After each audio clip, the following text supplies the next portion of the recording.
Hello ನಮಸ್ತೆ, welcome to Ashwini channel. ನಾನಿವತ್ತು ಮಾಡ್ತಾಯಿದ್ದೀನಿ healthy and very tasty mix veg ragi paratha. ಒಂದು ಪರಾಠ ನಾವು ತಿಂದರೆ ಎಲ್ಲ ಥರ ವಿಟಾಮಿನ್ನು, ಕ್ಯಾಲ್ಸಿಯಮು ಎಲ್ಲ ಸಿಗುತ್ತೆ. ಇದಕ್ಕೆ ಬೇಕಾಗುವಂಥ ಸಾಮಗ್ರಿ ನಾನಿಲ್ಲಿ ಹೂಕೋಸು ಮತ್ತು ಎಲೆಕೋಸು ತೊಗೊಂಡಿದ್ದೀನಿ, ಗಜ್ರಿ, ಕೊತ್ತಂಬರಿ ಸೊಪ್ಪು, ಪಾಲಕ್ ಸೊಪ್ಪು, ಬೀನ್ಸು, ಇದೆಲ್ಲ ನಾನು ಚಾಪ್ ಮಾಡಿಕೊಂಡು ತೊಗೊಂಡಿದ್ದೀನಿ. ನೀವು ಬೇಕಾದರೆ ಮಿಕ್ಸಿಯಲ್ಲಿ ಕೂಡ ಮಾಡ್ಕೋಬಹುದು, ಕ್ಯಾಪ್ಸಿಕಮ್ ಹಾಕ್ಕೋಬಹುದು, ಬೇಕಂದರೆ ಆಲೂಗಡ್ಡೆ ಕೂಡ ಹಾಕ್ಕೋಬಹುದು. ನಾನು ರಾಗಿ ಹಿಟ್ಟಿಂದ ಮಾಡ್ತಾಯಿದ್ದೀನಿ, ಅದಕ್ಕೆ 1 ಕಪ್ಪು ರಾಗಿ ಹಿಟ್ಟು ತೊಗೊಂಡಿದ್ದೀನಿ. ನೀವು ಬೇಕಾದರೆ ಗೋಧಿ ಹಿಟ್ಟು ಅಥವಾ ಮೈದಾ ಕೂಡ ತೊಗೋಬೋದು. ಕಟ್ ಮಾಡಿರುವಂಥ ಈರುಳ್ಳಿ, ಪನ್ನೀರ್ ತೊಗೊಂಡಿದ್ದೀನಿ, ಜೀರಿಗೆ, ಓಂಕಾಳು, ಶುಂಠಿ ಬೆಳ್ಳುಳ್ಳಿ ಪೇಸ್ಟು, ಧನಿಯಾ ಪುಡಿ, ಎಳ್ಳು ಇದು ನಾನು ಪರಾಠ ಮೇಲೆ ಗಾರ್ನಿಷ್ ಮಾಡಲಿಕ್ಕೆ ತೊಗೊಂಡಿದ್ದೀನಿ. ಚಾಟ್ ಮಸಾಲ, ಸ್ವಲ್ಪ ಗರಂ ಮಸಾಲ, ಅಚ್ಕಾರ ಪುಡಿ, ಉಪ್ಪು. ನೀವು ಬೇಕಾದರೆ ಲಿಂಬೆಹಣ್ಣಿನ ರಸ ಕೂಡ ಸ್ವಲ್ಪ ಹಾಕ್ಕೋಬೋದು. ಮೊದಲಿಗೆ ನಾವು ತರಕಾರಿಯ ಹೂರಣ ಮಾಡ್ಕೊಳ್ಳೋಣ. ಅದಕ್ಕೆ ಒಂದು ಬಾಣಲೆ ತಗೊಳ್ಳಿ, ಅದರೊಳಗೆ ಸ್ವಲ್ಪ ಎಣ್ಣೆ ಹಾಕ್ಕೊಳ್ಳಿ, ಜೀರಿಗೆ ಹಾಕ್ಕೊಳ್ಳಿ, ಕಟ್ ಮಾಡಿರುವಂಥ ಈರುಳ್ಳಿ ಹಾಕ್ಕೊಳ್ಳಿ, ಶುಂಠಿ ಬೆಳ್ಳುಳ್ಳಿ ಪೇಸ್ಟ್ ಹಾಕ್ಕೊಂಡು ಚೆನ್ನಾಗಿ ಫ್ರೈ ಮಾಡ್ಕೊಳ್ಳಿ. ನೀವು ಈರುಳ್ಳಿ ಫ್ರೈ ಮಾಡಬೇಕಾದ್ರೆ ಒಂದು ಸ್ವಲ್ಪ ಉಪ್ಪು ಹಾಕ್ಕೊಳ್ಳಿ, ಬೇಗ ಈರುಳ್ಳಿ ಫ್ರೈ ಆಗುತ್ತೆ. ಮೊದಲಿಗೆ ನೀವು ಶುಂಠಿ ಬೆಳ್ಳುಳ್ಳಿ ಕೂಡ ಫ್ರೈ ಮಾಡಿಕೊಂಡು ಆಮೇಲೆ ಈರುಳ್ಳಿ ಕೂಡ ಹಾಕೋಬಹುದು.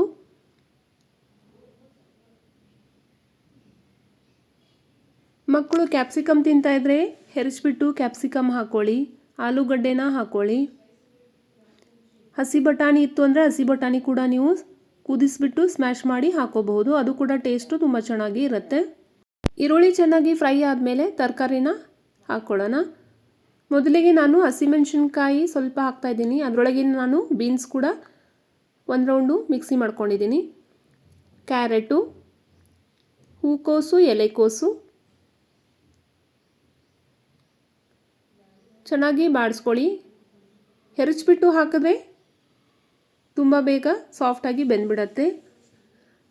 ಅಚ್ಕಾರ ಪುಡಿ ಹಾಕ್ಕೊಳ್ಳಿ, ಸ್ವಲ್ಪ ಧನಿಯಾ ಪುಡಿ ಹಾಕ್ಕೊಳ್ಳಿ. ಹಸಿಮೆಣ್ಸಿನ್ಕಾಯಿ ಹಾಕ್ಕೊಂಡಿರ್ತೀವಿ, ಅಚ್ಕಾರ ಪುಡಿನ ನೀವು ನೋಡ್ಕೊಂಡು ಹಾಕ್ಕೋಬೇಕಾಗತ್ತೆ. ರುಚಿಗೆ ತಕ್ಕಷ್ಟು ಉಪ್ಪು ಹಾಕ್ಕೊಳ್ಳಿ.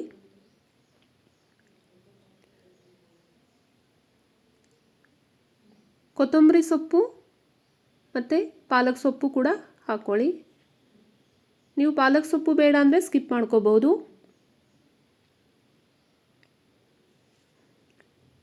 ಮಕ್ಕಳಿಗೆ ಗೊತ್ತೇ ಆಗಲ್ಲ ಈ ರೀತಿ ನಾವು ತರಕಾರಿ ಎಲ್ಲ ಹಾಕಿಬಿಟ್ಟು ಪರಾಠ ಮಾಡಿದ್ರೆ. ಅದು ಬೇಯಲಿಕ್ಕೆ ಹಾಗೆ ಬಿಟ್ಬಿಡೋಣ. ಈ ಕಡೆಗೆ ನಾವು ಹಿಟ್ಟನ್ನು ರೆಡಿ ಮಾಡ್ಕೊಳ್ಳೋಣ. ಒಂದು ಬೇರೆ ಪಾತ್ರೆ ತಗೊಳ್ಳಿ, ಅದರೊಳಗೆ 1/4 ಕಪ್ದಷ್ಟು ನೀರು ಹಾಕ್ಕೊಳ್ಳಿ. 1 ಕಪ್ಪು ಹಿಟ್ಟಿಗೆ 1/4 ಹಿಟ್ಟು ಬೇಕಾಗತ್ತೆ. ಆ ಹಿಟ್ಟಿಗೆ ಸ್ವಲ್ಪ ತುಪ್ಪ, ಉಪ್ಪು ಹಾಕ್ಕೊಳ್ಳಿ, ಮತ್ತು 1 ಟೀ ಸ್ಪೂನಷ್ಟು ನೀವು ಹಿಟ್ಟನ್ನು ಹಾಕ್ಕೊಂಡ್ಬಿಟ್ಟು ಕಲಿಸ್ಕೊಂಡು ಬಿಟ್ಬಿಡಿ. ಇದರಿಂದ ಗಂಟುಗಳು ಆಗಲ್ಲ. ನೀರು ಕುದಿ ಬಂದ ಮೇಲೆ ಆ ಹಿಟ್ಟನ್ನು ಹಾಕ್ಕೊಂಡು ಕಲಿಸ್ಕೊಳ್ಳಿ. ನಾನಿಲ್ಲಿ ರಾಗಿ ಹಿಟ್ಟನ್ನ ತೊಗೊಂಡಿದ್ದೀನಿ. ನಾವು ಮುದ್ದೆ ಹೇಗೆ ಮಾಡ್ತೀವಲ್ವ ಅದೇ ರೀತಿ ನಾವು ಮಾಡ್ಕೋಬೇಕಾಗತ್ತೆ. ಕಲಿಸಿ ಆದಮೇಲೆ ಇದನ್ನು ಮುಚ್ಚಿಬಿಟ್ಟು ಸ್ಟವ್ನ ಆಫ್ ಮಾಡಿಬಿಡಿ.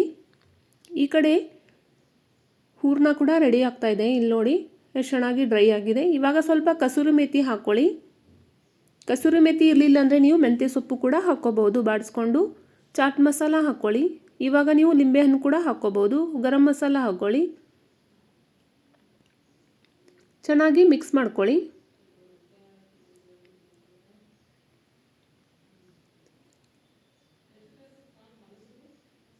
ಎಷ್ಟು ಚೆನ್ನಾಗಿ ಸಾಫ್ಟಾಗಿ ಬಂದಿದೆ ನೋಡಿ. ಇವಾಗ ಅದನ್ನು ಸ್ಟವ್ ಆಫ್ ಮಾಡಿಬಿಟ್ಟು ಕೆಳಗಡೆ ಇಳಿಸ್ಬಿಟ್ಟು ಬಿಡೋಣ. ಈ ಕಡೆಗೆ ಹಿಟ್ಟು ಕೂಡ ಸಾಫ್ಟಾಗಿ ಆಗಿದೆ. ಸ್ವಲ್ಪ ತಣ್ಣೀರು ಕೈಗೆ ಅದ್ಬಿಟ್ಟು ಹಿಟ್ಟು ಈ ರೀತಿ ನಾದ್ಕೊಳ್ಳೋಣ. ಸಾಫ್ಟಾಗಿ ಹಿಟ್ಟು ಇತ್ತು ಅಂದರೆ ನಮ್ಮ ಪರಾಠ ಟೇಸ್ಟಿಯಾಗಿ ಬರುತ್ತೆ. ತುಂಬ ಹೆಲ್ದಿಯಾಗಿ ಮತ್ತು ವಿಟಮಿನಿಂದ ರಿಚ್ ಆಗಿ ಇರುತ್ತೆ. 1-2 ನಿಮಿಷ ನಾನು ಹಾಗೆ ಬಿಡ್ತಾ ಇದ್ದೀನಿ. ಮತ್ತು ಹೂರಣಕ್ಕೆ ಪನ್ನೀರ್ ಹಾಕ್ಕೊಳ್ತಾ ಇದ್ದೀನಿ. ನಾವು ಮೊದಲೇ ಪನ್ನೀರ್ ಹಾಕ್ಕೊಂಡ್ರೆ ಪನ್ನೀರ್ ಹಾರ್ಡಾಗುತ್ತೆ. ಅದಕ್ಕೋಸ್ಕರ ನಾನು ಹೆರ್ಚಿರುವಂಥ ಪನ್ನೀರ್ ಇವಾಗ ಹಾಕ್ತಾಯಿದ್ದೀನಿ. ನಾನಿಲ್ಲಿ ಉಪ್ಪು ಖಾರ ಟೇಸ್ಟ್ ಮಾಡ್ತಾಯಿದ್ದೆ. ಸ್ವಲ್ಪ ಉಪ್ಪು ಕಡಿಮೆ ಅನಿಸ್ತು, ಅದಕ್ಕೆ ನಾನು ಉಪ್ಪು ಹಾಕ್ಕೊಳ್ತಾ ಇದ್ದೀನಿ.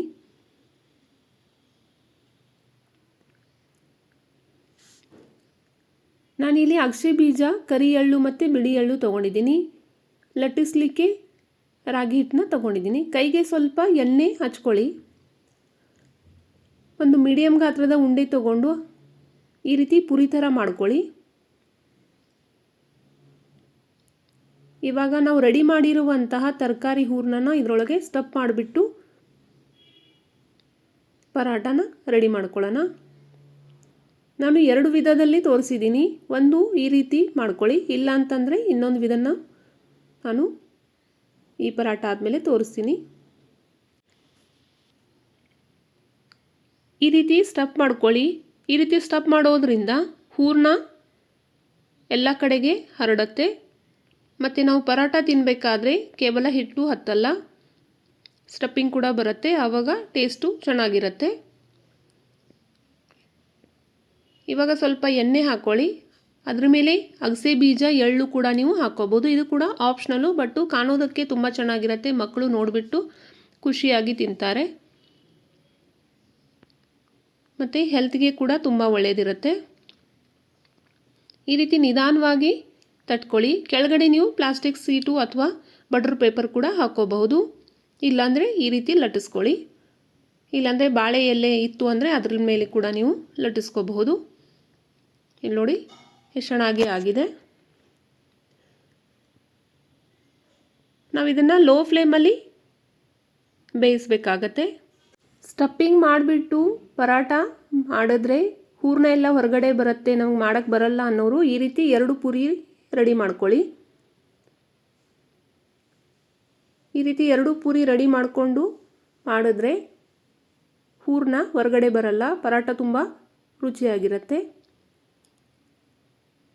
ಒಂದು ಪುರಿ ತಗೊಳ್ಳಿ, ಅದ್ರ ಮೇಲೆ ಈ ರೀತಿ ಹೂರ್ಣನ ಸ್ಪ್ರೆಡ್ ಮಾಡ್ಕೊಳ್ಳಿ. ಅದ್ರ ಮೇಲೆ ಸ್ವಲ್ಪ ಒಣ ಹಿಟ್ಟನ್ನ ಹಾಕ್ಕೊಳ್ಳಿ. ಇದರಿಂದ ಏನಾಗುತ್ತಂದರೆ ಇನ್ನೊಂದು ಪುರಿಗೆ ಅಂಟ್ಕೊಳ್ಳಲ್ಲ, ಚೆನ್ನಾಗಿ ಉಬ್ಕೊಳ್ಳುತ್ತೆ, ಹೊರಗಡೆ ಬರಲ್ಲ. ಇವಾಗ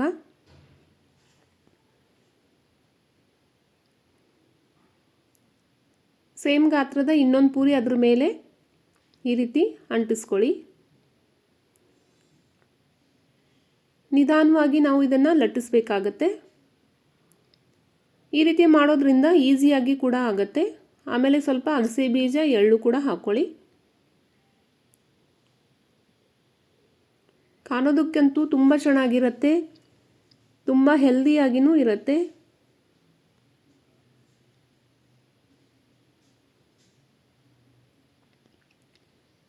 ಈ ರೀತಿ ನಿಧಾನವಾಗಿ ಲಟ್ಟಿಸ್ಕೊಳ್ಳಿ.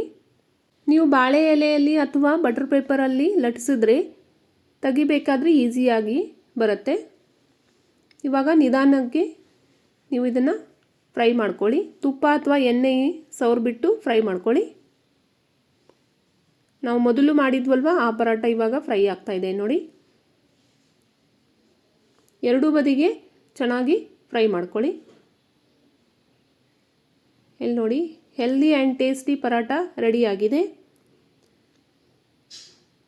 ನನ್ನ ಯೂಟ್ಯೂಬ್ ಚಾನಲಲ್ಲಿ ಇದೇ ರೀತಿ ರಾಗಿ ಗಂಜಿ, ರಾಗಿ ಪುರಿ, ರಾಗಿ ಶಾವಿಗೆ ಉಪ್ಪಿಟ್ಟು ಕೂಡ ವಿಡಿಯೋಸು ಅಪ್ಲೋಡ್ ಇದೆ. ನೀವು ಅದು ಕೂಡ ವೀಕ್ಷಿಸಬಹುದು. ನನ್ನ ಯೂಟ್ಯೂಬ್ ಚಾನಲ್ನ ಸಬ್ಸ್ಕ್ರೈಬ್ ಮಾಡಿಲ್ಲ ಅಂದರೆ ಸಬ್ಸ್ಕ್ರೈಬ್ ಮಾಡ್ಕೊಳ್ಳಿ, ಬೆಲ್ ಬಟನ್ನ ಪ್ರೆಸ್ ಮಾಡ್ಕೊಳ್ಳಿ. ಇದೇ ರೀತಿ ಹೊಸ ಹೊಸ ವಿಡಿಯೋ ನೀವು ವೀಕ್ಷಿಸಬಹುದು. ಈ ಪರಾಟ ಜೊತೆ ಮೊಸರು ಜೊತೆ ಅಥವಾ ಚಟ್ನಿ, ಉಪ್ಪಿನಕಾಯಿ ಜೊತೆ ನೀವು ಸವಿಯಬಹುದು. ನೀವು ಮನೆಯಲ್ಲಿ ಟ್ರೈ ಮಾಡಿ ನೋಡಿ ಹೇಗಾಗಿದೆ ಅಂತ ಹೇಳಿ. ವಿಡಿಯೋ ಇಷ್ಟ ಆದಲ್ಲಿ ಲೈಕ್ ಮಾಡಿ, ಶೇರ್ ಮಾಡಿ. ರುಚಿ ರುಚಿ ಅಡುಗೆ ಮಾಡ್ತಾಯಿರಿ, ತಿಂತಾಯಿರಿ, ತಿನ್ನಿಸ್ತಾಯಿರಿ, ಹೆಲ್ದಿಯಾಗಿರಿ. ನನ್ನ ಯೂಟ್ಯೂಬ್ ಚಾನಲ್ ಸಬ್ಸ್ಕ್ರೈಬ್ ಮಾಡಿದವ್ರಿಗೆ ಧನ್ಯವಾದಗಳು. ನನ್ನ ವಿಡಿಯೋ ಪೂರ್ತಿ ನೋಡಿದ್ದಕ್ಕಾಗಿ ಧನ್ಯವಾದಗಳು.